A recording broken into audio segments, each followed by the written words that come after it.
The IRS has changed the rules again. This time, they're going to penalize self employed people, contractors, and small businesses if they underpay or fail to pay their estimated quarterly payments. And the new penalty is 3 times what it was just 2 years ago. It's about to get real costly, folks. So if you're self employed or you own your own business, make sure you watch this video to the end. Hi, and welcome back to Stop Being Sold. My name's Michelle, and I'm here with Brian. And in this video, we're covering what you need to know about the new IRS rule and how, with a little planning, it is possible to avoid this hefty IRS underpayment penalty. So, Brian, kick it over to you. What do viewers need to know? First thing I want to make crystal clear is that W-2 employees, which is people who have tax payments withheld from your paycheck each week, will not be affected by these changes. Right. However, though, if you're self-employed or a small business owner, you're responsible for making quarterly estimated tax payments if you do not have at least 90% of your taxes withheld during regular pay periods. The IRS basically operates on a pay-as-you-go model. This means that you're expected to pay taxes on income as you earn it. And the IRS breaks down this into 4 payments per year, or what's called quarterly payments. Right. Yep. And if you don't pay enough, or what the IRS believes you should pay, you're now going to receive this underpayment penalty.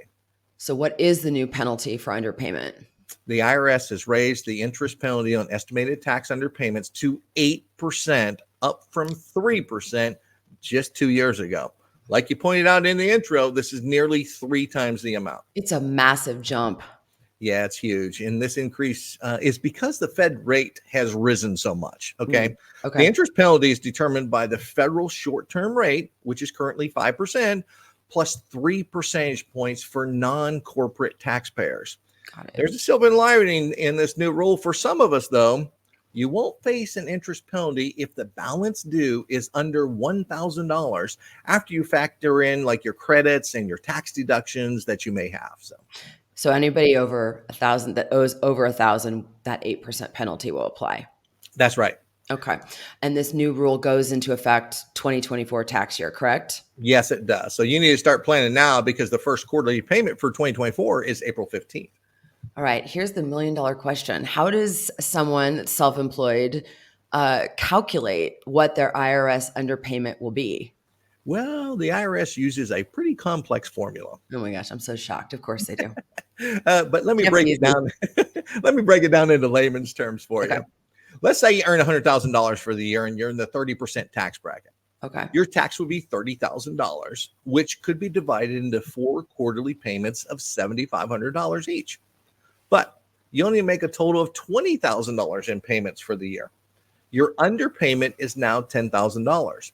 You multiply this by the 8% penalty, you now owe $800 in penalties. And this doesn't include the interest they may also charge you, and doesn't include any interest on quarters that you underpaid. Right. And the thing about owing the IRS is you have $800 in penalties now, but the longer it takes you to pay that off, the more the, like you said, interest will incur. Daily interest. Yes. Oof. So how can you estimate what you'll owe, especially if you're a business, if your business income fluctuates each quarter, or you're a business that operates seasonally? Right. Okay. One way is to use the 30% rule of thumb. Okay. Whatever your income is for the quarter, send in 30% of it by the due date for that quarter. This is what I do. Okay. So how does someone properly plan for estimated taxes actually, I'm going to ask you a different question first, real quick. So it's the rule of 30. What happens then if you've paid 30, 30, 30, 30, and you've overpaid by, I don't know, let's just say $20,000?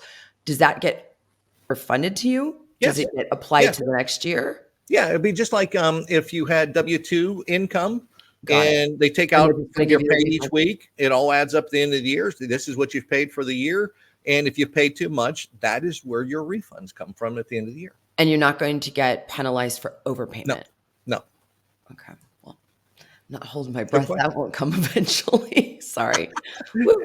All right. So here's the question I wanted to ask you. How can someone properly plan for estimated taxes and potentially avoid this penalty? Sure.